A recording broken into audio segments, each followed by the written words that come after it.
Tito Ortiz was once the most important fighter in the UFC. In the early 2000s, when the company was nearly bankrupt, it was Tito's bleach blonde hair, brutal ground and pound, and headline-grabbing trash talk that kept the lights on. He wasn't just a fighter, he was a symbol. The self-proclaimed Huntington Beach bad boy became the poster child for Zuffa's rise. But behind every highlight reel was a trail of chaos, feuds with Dana White, bitter contract standoffs, fights that became jokes, and interviews that turned him into a meme. Tito helped build the UFC, but his refusal to evolve destroyed his credibility. Now, he's remembered less for his title reign and more for the fallout. This isn't just the story of a legend, it's the story of how ego, politics, and time slowly tore Tito Ortiz's legacy apart. Tito Ortiz's rise didn't come from glamour, it came from grit. Born Jacob Christopher Ortiz on January 23, 1975 in Huntington Beach, California, Tito grew up surrounded by addiction and instability. His parents were heroin addicts. By the time he was a teenager, his father had left, and his mother was struggling to keep the family afloat. Tito fell in with gangs, got arrested, and barely made it through high school. The only constant in his life was wrestling, the one place where chaos could be turned into control. He wrestled at Huntington Beach High School and later at Golden West College, where he won a state junior college championship. Eventually, he transferred to Cal State Bakersfield and trained under Darryl Pope, where he also roomed with future UFC heavyweight champion Mark Kerr. Tito didn't have the clean-cut pedigree of an Olympic hopeful. He had a chip on his shoulder and something to prove. His entry into MMA wasn't planned. In 1997, a friend named Tank Abbott, already an early UFC brawler, offered him a shot to step into UFC 13 as a late replacement. Tito accepted. Fighting as an amateur,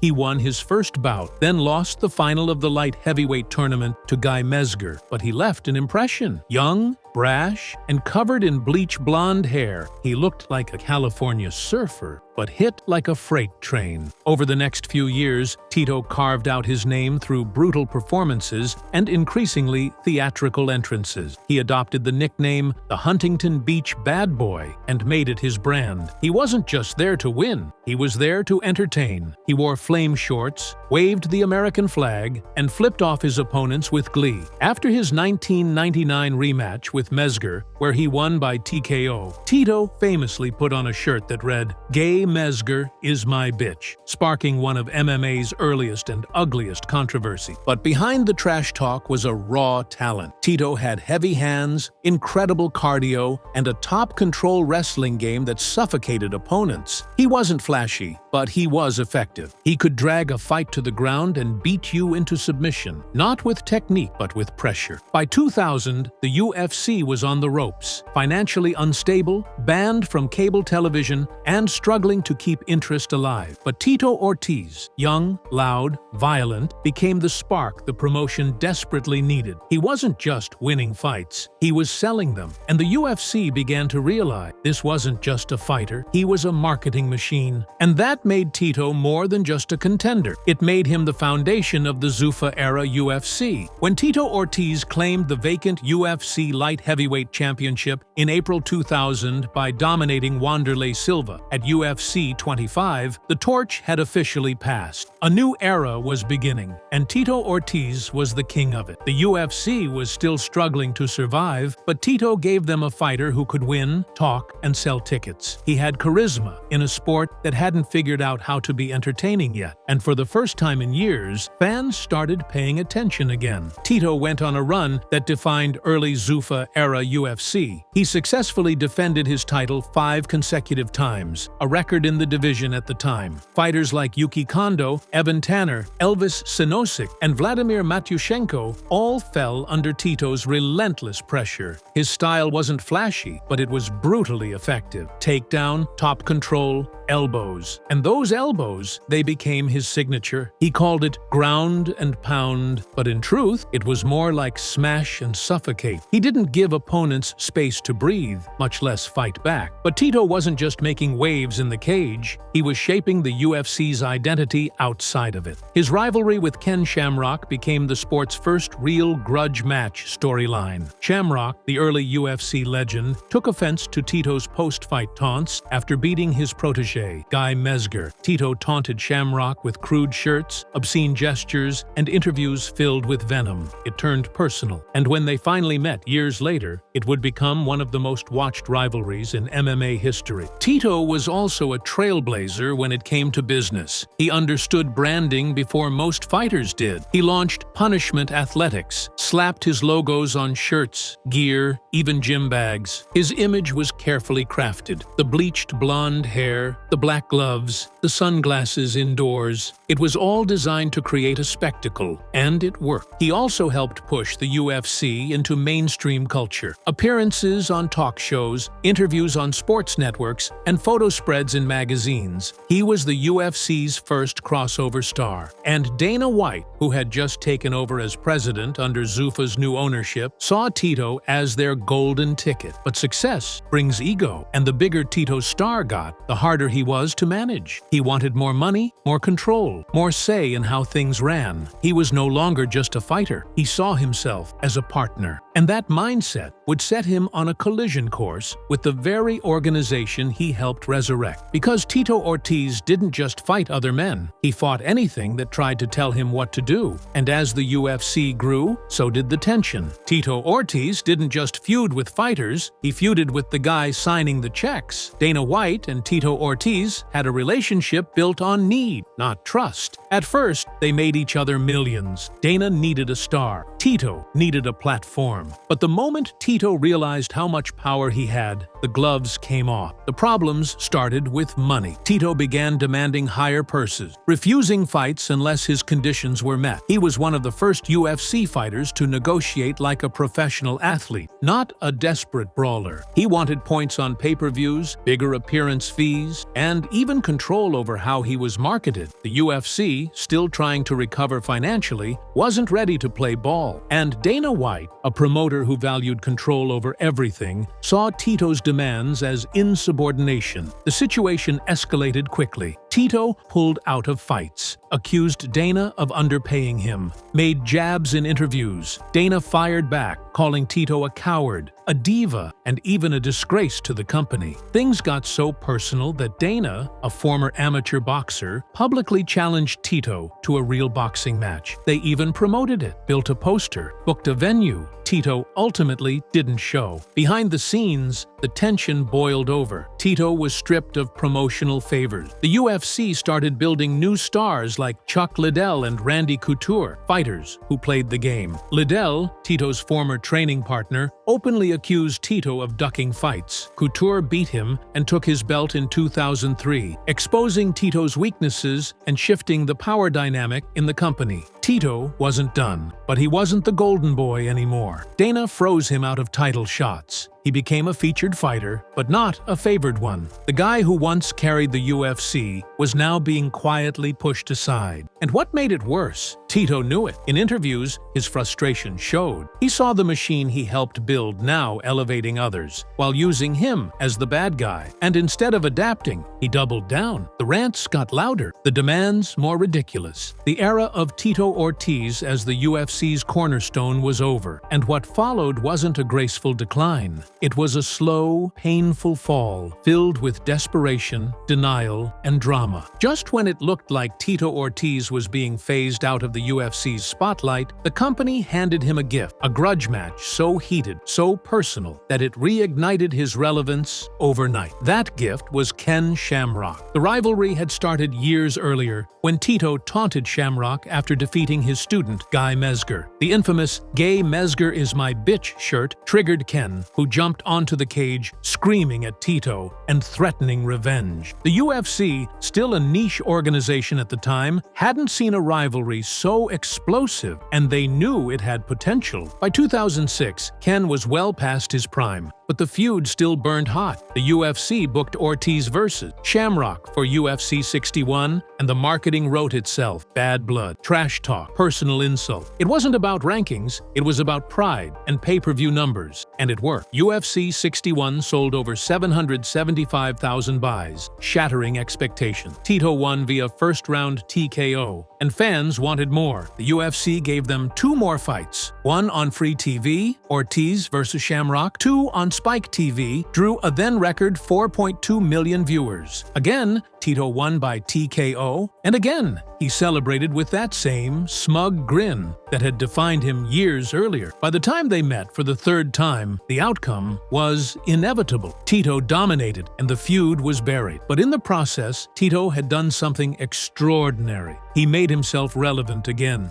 He leaned into the villain role, wore the black hat proudly, and became the fighter fans loved to hate. And the UFC, for all its backstage problems with Tito, couldn't deny that he was still box office. For a while, his star began to rise again. But while the Shamrock rivalry put him back in headlines, it didn't fix the real problem. Tito's body was breaking down. Behind the scenes, he was already suffering from spinal injuries, herniated discs, and nerve damage. Years of hard wrestling, weight cutting, and relentless ground and pound had taken a toll. He underwent surgery after surgery, trying to hold back the inevitable. But by the time he returned to fighting full-time, the sport had evolved. Fighters like Rashad Evans, Lyoto Machida, and John Jones brought footwork, unpredictability, and next-level athleticism that exposed Tito's old-school game. The Shamrock trilogy had been a boost, but it was also his last real moment at the top. And the downfall that followed wouldn't be immediate. It would be slow, public, and increasingly humiliating.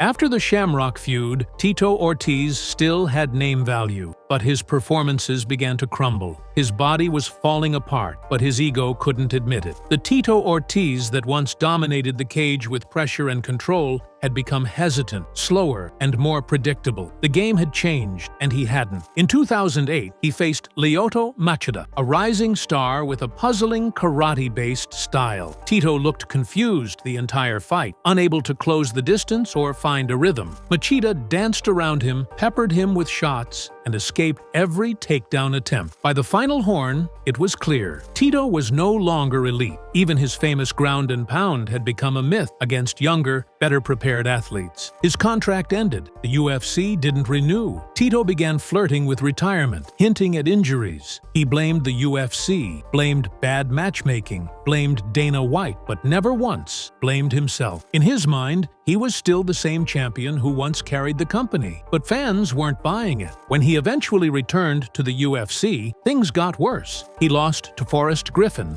Matt Hamill, and Antonio Rogerio Nogueira. His performances became one-note: slow starts, failed takedowns, and increasingly erratic cardio. The fans who once stood with him now rolled their eyes. His excuses after every fight became a running joke in MMA circles. During post-fight interviews, he would ramble, blame injuries, talk about conspiracies against him. One fight, it was a fractured skull. Another, a cracked spine. The explanations piled up. At one point, Joe Rogan even looked uncomfortable interviewing him, unsure of how much Tito actually believed. Then, in a strange twist of fate, Tito picked up a miracle win over Ryan Bader in 2011. It was a moment of nostalgia, a flash of the old Tito. He rocked Bader with a punch, locked in a guillotine, and scored a massive upset. Fans cheered. The UFC promoted it, but it was lightning in a bottle. In his next fights, he lost again and again. Tito had gone from pay-per-view mainstay to aging gatekeeper, and he refused to let go of the mic. The final insult came in his rubber match with Forrest Griffin, where Forrest, after winning the fight, ran out of the cage to avoid Tito's post-fight speech. That moment said it all. The sport had outgrown Tito, and now even his peers didn't want to hear it anymore. But Tito still believed he was a king, and kings don't retire. They refuse to step aside until they're forced. As Tito's MMA career faded, he did what many aging athletes do. He pivoted to business. But unlike some of his contemporaries, Tito's post-fight ventures became a trail of failure and embarrassment. For a man who once called himself the people's champ, Tito was quickly becoming MMA's punchline. He first tried to expand Punishment Athletics, the brand he'd been pushing since his prime. T-shirts, supplements, gym equipment, all stamped with his flame logo, and infamous scowl. But as his in-cage performances declined, so did merchandise sales. New fighters had taken over the spotlight, and Tito's brand began to feel dated. Retail partners backed out, inventory piled up. The logo that once symbolized aggression now symbolized nostalgia, and not in a good way. He also attempted to open a chain of training gyms and fitness centers. They fizzled out fast. Licensing issues, lease disputes, and financial mismanagement plagued the projects. A few doors opened, fewer stayed open. Tito blamed partners, blamed lawyers, blamed the system. The same narrative, on repeat. Then came his brief stint in fighter management, where he represented up-and-coming talents. But conflicts of interest, late payments, and personal ego turned his roster into a ghost town. Even the fighters he tried to guide wanted nothing to do with the circus he brought. And that was before the politics. In 2020, Tito ran for, and was elected to, the Huntington Beach City Council. Supporters saw him as a local hero, but once in office, it became clear. Tito was in over his head. He missed meetings, refused to wear a mask during the pandemic, and constantly clashed with fellow council members. He spouted conspiracy theories about COVID-19, refused to follow basic decorum, and made the town a national headline for all the wrong reasons. In press conferences, his statements were barely coherent. He spoke in broken sentences, misunderstood basic city policies, and contradicted himself constantly. Clips of his speeches went viral, not because of what he said, but because of how he said it. Fans didn't know whether to laugh or cringe. Within months, Tito resigned, blamed a targeted political attack, called it a witch hunt. But the truth was clear. Tito Ortiz was great at being loud, but terrible at leading. He tried to rebrand, to reclaim control, but by this point, every move he made seemed to confirm the worst, that the Huntington Beach bad boy had become a relic from a past era, shouting into a microphone that no one had plugged in. Despite injuries, age, and the growing disconnect with modern MMA, Tito Ortiz couldn't walk away. Retirement never sat well with him. For a man whose identity had been built entirely on being the bad boy,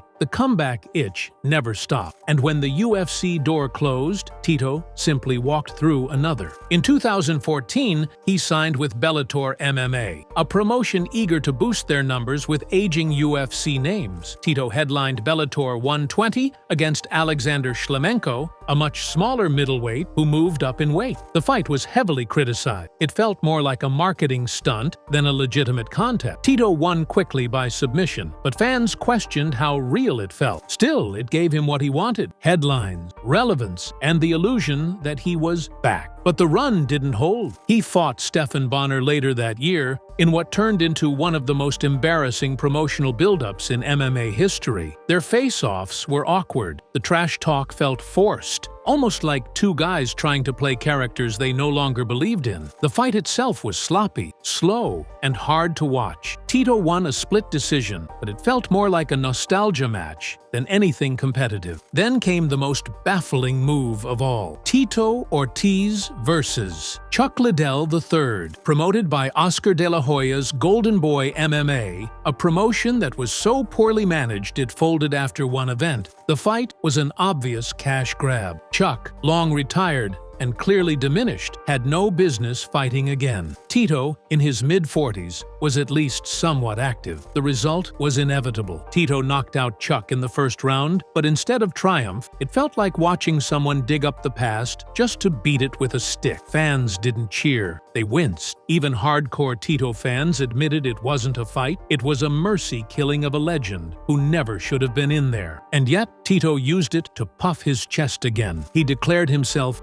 back, demanded big fights, and called out active fighters. He signed with Combat Americas, fought a professional wrestler-turned-fighter, and won again. But the victory barely made headlines. The MMA world had moved on. What was once breaking news now barely trended on Twitter. Tito didn't see it, or maybe he didn't want to. In interviews, he still spoke like a top contender, still used phrases like putting people on blast and proving the haters wrong. But the only people still listening were there for the comedy, not the comeback. And that was the tragedy. Tito had built a legacy that once inspired, but now, with every awkward return, he was burying it under the weight of denial. Some fighters fade into obscurity quietly. Tito Ortiz did the opposite. He exploded into meme infamy. Even as his fight career dwindled, Tito remained in the public eye through interviews, podcast appearances, and social media. But instead of reclaiming respect, he became known for something else entirely, saying things that made absolutely no sense. It started with soundbites, interviews where he'd mix metaphors, butcher phrases, or completely lose his train of thought mid-sentence. Instead of clarifying, he'd double down, inventing words, reversing logic, or spiraling into phrases that felt like glitching software. He once said,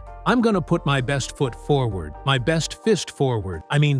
My foot in my mouth," and trailed off. Another time, he warned opponents that he was as smart as a rock without irony. Clips went viral. MMA fans clipped his press conferences, interviews, and speeches, editing them into supercuts of confusion. He became a walking soundboard of accidental comedy. And when he was elected to city council in Huntington Beach, it only got worse. As a politician, he delivered speeches that were incoherent, self-contradictory, and often riddled with conspiracy theories. He argued that COVID-19 was a hoax, made baffling claims about mask mandates, and fought with reporters in public. At one point, he submitted for unemployment benefits while still earning a six-figure council salary, sparking an ethics investigation. Every attempt to clear his name only made things worse. He'd misstate facts, mispronounce common terms, and launch into chaotic rants. Local news stopped asking policy questions. Instead, they asked if he knew what he was talking about, and he rarely did. Even in MMA interviews, the old confidence now read as delusion. He would tell fans that he was smarter than people think, but then immediately follow it with a sentence so garbled it became meme fuel within minutes. Fighters mocked him. Commentators smirked when his name came up. He'd become a symbol, not of dominance, but of denial. And to make it worse, he didn't realize it. To Tito, the media was always out to get him. The laughter was jealousy. The jokes were disrespect, but in reality, it wasn't personal. It was tragic. A once great fighter had become a walking parody, and the man who once stood for rebellion now stood for ridicule. Tito Ortiz should have been a Hall of Fame centerpiece, a career-defining pillar of the UFC's rise from obscurity to empire. He wasn't just a fighter, he was the first breakout star, the man who headlined when the sport had no audience, who brought trash talk, drama, and character into a world that needed more than technique to survive. But legacy isn't built on what you do alone. It's built on how you leave it behind, and that's where Tito failed. When the UFC finally started honoring its pioneers, Tito's name was left out of the first wave. Dana White, still publicly sour about their long feud, rarely mentioned him. When asked about his contributions, White would brush past them or toss out a half-hearted acknowledgement buried under insults. "Yeah, Tito was important," he once said. He also thought he was the smartest guy in every room, which is laughable.